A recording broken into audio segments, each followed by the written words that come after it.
Xin chào tất cả các bạn, chào mừng các bạn đến với kênh Móc Len của Mimi Handmade. Hôm nay Mimi sẽ hướng dẫn cho các bạn móc một cái chiếc túi cherry vô cùng dễ thương như thế này đây. Ở hàng viền của chúng ta được móc những cái mũi hàng bắp tựa như là cái trang trí bánh kem đó các bạn. Rất là dễ thương luôn. Mình hy vọng là các bạn sẽ yêu thích cái mẫu móc này nha. Nếu mà các bạn yêu thích, các bạn nhớ nhấn like video này giúp mình và bình luận ở phía bên dưới ủng hộ Mimi bằng một cái lượt đăng ký kênh nha các bạn. Mình cảm ơn các bạn rất nhiều luôn. Và bây giờ chúng ta sẽ cùng bắt đầu móc chiếc túi cherry vô cùng xinh xắn này nha. Với cái mẫu túi cherry này thì mình sẽ móc len bi cotton cuộn 125g ha. Mã len màu chính sẽ là màu số 10, được xe từ 5 sợi nha các bạn. Đây. Màu trắng thì mình sử dụng màu trắng kem, mã số là 01, màu xanh mình sử dụng màu số 73 nha. Kim móc mình sẽ sử dụng kim móc 2.5mm. Các bạn có thể là tăng size kim nếu muốn túi nó to hơn ha. Chuẩn bị thêm kéo cắt len và kim phô len. Bây giờ chúng ta sẽ tạo một cái nút thắt. Các bạn sẽ móc lên 23 mũi móc xích, 2, 3, 4, 5, 6. Sau đó là các bạn sẽ đâm kim vào cái chân móc thứ hai nè, từ trên đếm xuống nè, 1, 2, chúng ta sẽ móc vô đây một mũi móc đơn. 20 chân móc tiếp theo các bạn sẽ móc mỗi chân là một mũi móc đơn ha. Các bạn móc 20 mũi nha, 2 này nè. Mình đã móc được 20 mũi móc đơn tiếp theo rồi đó các bạn. Bây giờ còn cái chân móc cuối nè, các bạn sẽ móc vào đây 3 mũi móc đơn cùng một chân nha. 2, 3. Rồi xoay qua đây chúng ta sẽ móc 20 mũi móc đơn. Tiếp theo á, bên phía đối diện nè, 1, 2, 3. Rồi các bạn móc tới cái chân móc kế cuối ha. Mình đã móc xong 20 mũi móc đơn ở phía đối diện này nè các bạn. Còn cái chân móc cuối này chúng ta sẽ móc vào đây 2 mũi móc đơn cùng một chân nha. Và trượt mũi vào cái chân móc đầu tiên này. Như vậy là chúng ta có 46 chân móc. Các bạn sẽ móc lên 2 mũi móc xích ha. Chúng ta sẽ móc vào cái chân móc đầu tiên này một mũi móc kép. Chân móc thứ hai một mũi móc kép. Những cái chân móc còn lại chúng ta cũng sẽ móc mỗi chân là một mũi móc kép luôn ha. Các bạn sẽ móc cho tới cuối hàng luôn. Như vậy là chúng ta sẽ có là 46 mũi móc kép cho hàng móc thứ hai này luôn. Chúng ta lên cái phần thân luôn ha. Phần đáy túi thì một hàng mũi móc đơn thôi. Rồi các bạn móc 46 mũi móc kép nha. Rồi như vậy là mình đã móc tới cuối hàng rồi nè các bạn, hoàn thiện 46 mũi móc kép ha. Chúng ta sẽ trượt mũi vào chân móc đầu tiên này, kết thúc hàng móc. Móc lên 2 mũi móc xích để móc hàng móc thứ ba. Chúng ta cũng sẽ đâm kim vào từng chân móc, móc mỗi chân là một mũi móc kép nha. Các bạn sẽ hoàn thiện hàng móc thứ ba này tương tự như hàng móc thứ hai á, rồi lên thêm nhiều hàng móc nữa tới cái độ cao mà chúng ta mong muốn. Rồi mình sẽ gặp lại các bạn luôn ha. Lúc đó mình sẽ báo cái số hàng cụ thể cho các bạn. Mình đã móc tổng cộng là 8 hàng mũi móc kép rồi nè các bạn. Mình thấy cái độ cao này đã vừa rồi nè. Cái túi nó nhỏ nhỏ xinh xinh rồi đó. Bây giờ chúng ta sẽ trượt mũi và kết hàng nha. Móc lên một mũi móc xích rồi cắt len luôn. Rồi các bạn sẽ rút cái này lại cho chặt. Chúng ta sẽ làm cái phần nắp túi luôn ha. Cái nắp túi thì chúng ta sẽ bắt kem ở cái viền ngoài giống như là mình làm bánh kem á các bạn. Rồi bây giờ lấy cái len màu trắng ra. Và bây giờ chúng ta sẽ ốm lại như thế này ha. Cái này cái phần kết hàng á mình để mặt sau nè. Vậy là cái phần màu trắng đó mình sẽ làm ở mặt sau trước nha. Chúng ta sẽ móc từ cái điểm này nè các bạn, sẽ chừa ra một đoạn để một lát nữa chúng ta sẽ làm cái hàng viền để cho nó nằm gọn ở bên cái phần màu đỏ ha. Và bên đây chúng ta cũng sẽ chừa ra một đoạn như thế này để làm cái phần viền. Vậy các bạn sẽ đâm kim ngay chân móc này đi, và chúng ta sẽ kéo len qua, móc lên một mũi móc xích. Ở cái phần nắp túi thì chúng ta sẽ móc mũi móc đơn ha. Các bạn sẽ đâm kim vào chân đầu tiên, móc một mũi móc đơn, chân thứ hai một mũi móc đơn, chân thứ ba, thứ tư, thứ năm, thứ 6, 7, 8, 9, 10, 11, 12, 13, 14, 15, 16, 17. Rồi, như vậy là hàng móc đầu tiên chúng ta móc 17 mũi ha. Móc lên một mũi móc xích, quay ngược rồi móc lại, đâm kim vào từng chân móc để móc mỗi chân là một mũi móc đơn. Vậy các bạn cũng sẽ móc 17 mũi móc đơn luôn ha, và các bạn móc tới cuối hàng. Rồi bây giờ mình đã móc tới cuối hàng rồi nè các bạn, chúng ta sẽ móc lên thêm nhiều hàng móc nữa ha, để cho cái phần nắp túi á, khi mình đậy á là nó nằm ở cỡ hàng 1, 2, 3, cỡ hàng thứ tư ở phần mũi móc kép này nè nha. Chúng ta sẽ móc lên thêm nhiều hàng móc nữa rồi mình sẽ gặp lại các bạn ha. Mình đã móc được 13 hàng móc mũi móc đơn màu trắng rồi nè các bạn. Bây giờ chúng ta sẽ móc lên mũi móc xích và cắt len nha. Và bây giờ chúng ta sẽ viền từ ở phía bên điểm đầu tiên này nè qua tới cái điểm cuối cùng màu trắng bên đây. Rồi các bạn sẽ nối len vào nha. Nãy giờ mình có móc thử cái chỗ hàng viền á các bạn, thì ở bên đây á, nếu mà làm 6 mũi hạt bắp á thì chúng ta nó sẽ bị lồi lên. Chúng ta sẽ chia sao mà làm ở bên đây 5 mũi, bên đây 5 mũi ha. Còn ở hàng chính giữa này là khoảng 8 mũi nè, đây là 2, 4, 6, 8 mũi ha. 8 mũi hạt bắp ở cái hàng ngang này. Hàng dọc thì mỗi bên 5 mũi thì nó sẽ đều. Và như vậy thì mình sẽ bỏ chân đầu tiên nè, chân thứ hai, chân thứ ba ha. Vậy. Rồi các bạn sẽ đâm kim vào chân móc thứ ba này, kéo len qua, móc lên 3 mũi móc xích, quấn len một vòng lên kim, đâm kim vào cái chân móc đầu tiên này, kéo len qua 2 vòng lần thứ nhất, quấn len, đâm kim, kéo len qua 2 vòng lần thứ hai, lần thứ ba, lần thứ tư. Và bây giờ chúng ta sẽ kéo len qua hết 5 vòng len này luôn nha. Lại móc lên 2 mũi móc xích. Rồi các bạn sẽ bỏ qua chân móc kế bên nè, móc vào cái chân móc kế tiếp á, một mũi dời.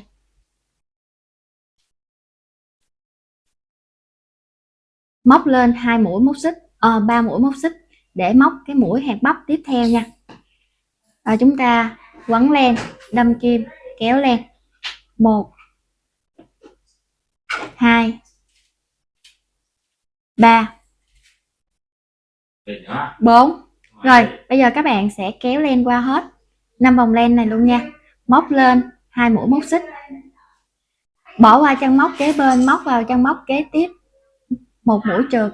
Rồi cứ lần lượt như thế các bạn sẽ móc 5 hạt bắp ở bên dọc bên đây. Xong rồi mình sẽ gặp lại các bạn ha.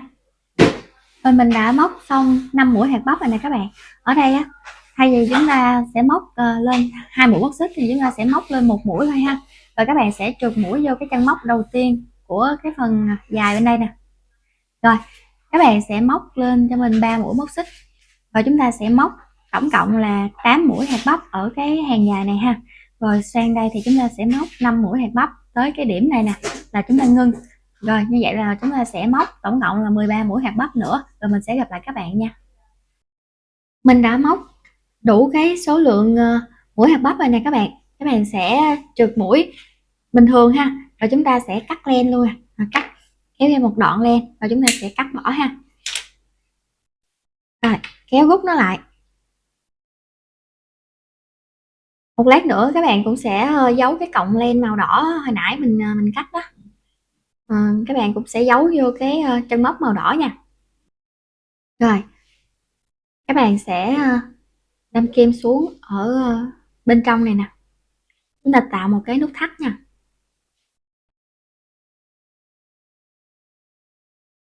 Kéo rút nó lại và chúng ta sẽ đâm kim vào cái chân móc màu trắng nè, để chúng ta sẽ giấu cái phần len thừa này đi.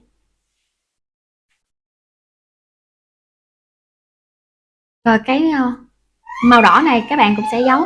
Ở đây là mình có đơm thêm cái phần nút hít đó các bạn, để cho nó cố định cái miệng túi ha.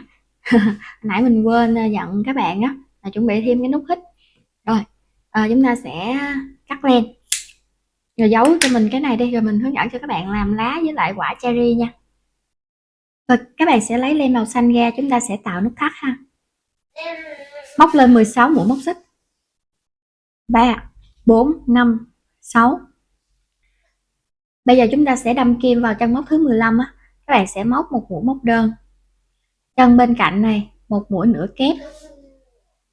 3 chân móc kế tiếp, mỗi chân là một mũi móc kép. 1,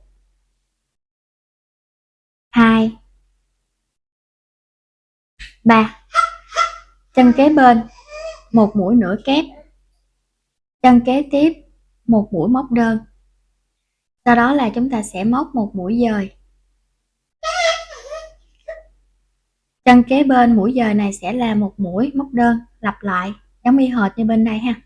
Rồi tới mũi nửa kép, tới 3 mũi móc kép.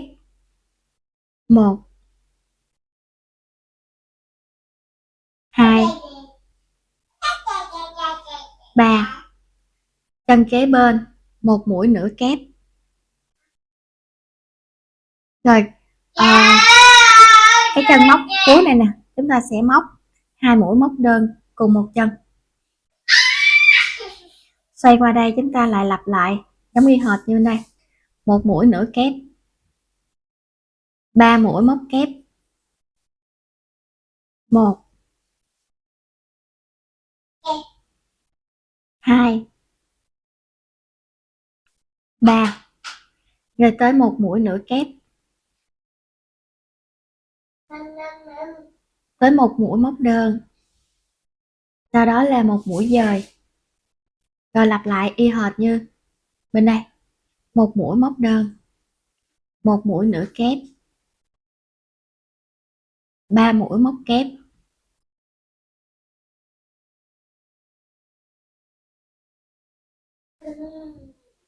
Một mũi nửa kép. Một mũi móc đơn. Các bạn sẽ trượt mũi vào chân móc đầu tiên này, móc lên một mũi móc xích, rồi chúng ta sẽ cắt len. Giấu cái cọng len thừa này vào trong mũi móc ha. Giờ các bạn sẽ lấy cái len màu đỏ ra để chúng ta sẽ tạo quả cherry nha.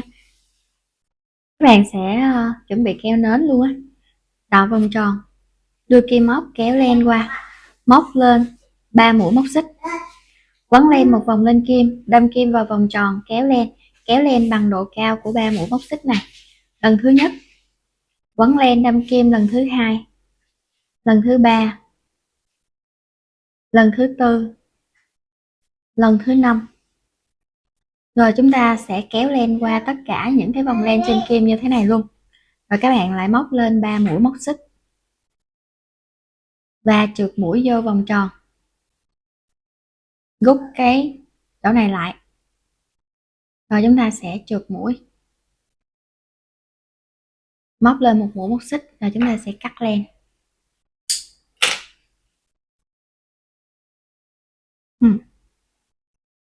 Lộn cái này lên.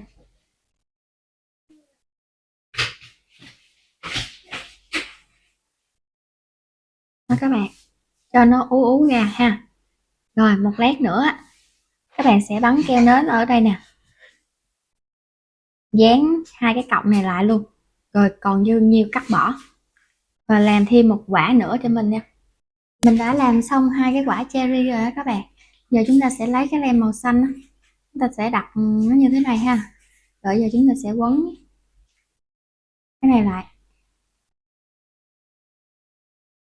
quấn dài vòng á, rồi đó chúng ta sẽ cắt cái cọng này luôn, rồi cột lại ha.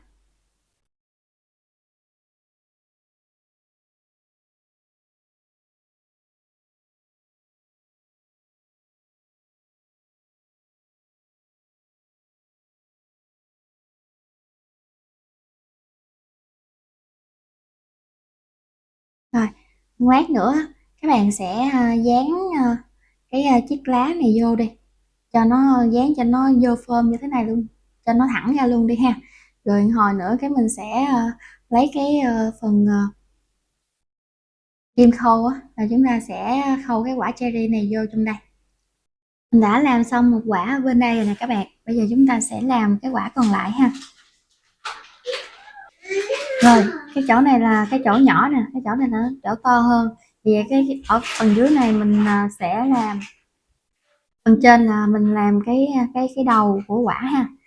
Rồi chúng ta sẽ đâm kim qua đây đi. Nè.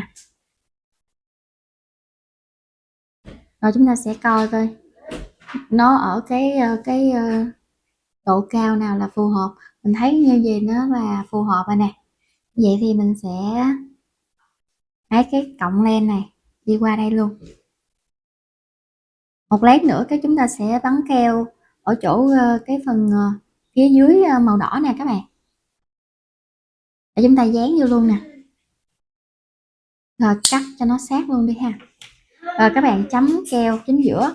Rồi chúng ta sẽ ốm nó vô như thế này. Mình sẽ làm thêm cái dây đeo túi ha. Quá trời xinh xắn luôn rồi nè. Bây giờ chúng ta sẽ các bạn chập đôi cái cọng len màu đỏ lại ha. Mình móc kim 3mm đó. Đây mình sẽ đâm kim vô cái chỗ chân móc này, kéo cái len này qua. Rồi để hai cái cọng len này nè qua phía bên đây, để chúng ta chốt mũi lại nè, móc lên một mũi một xích trước.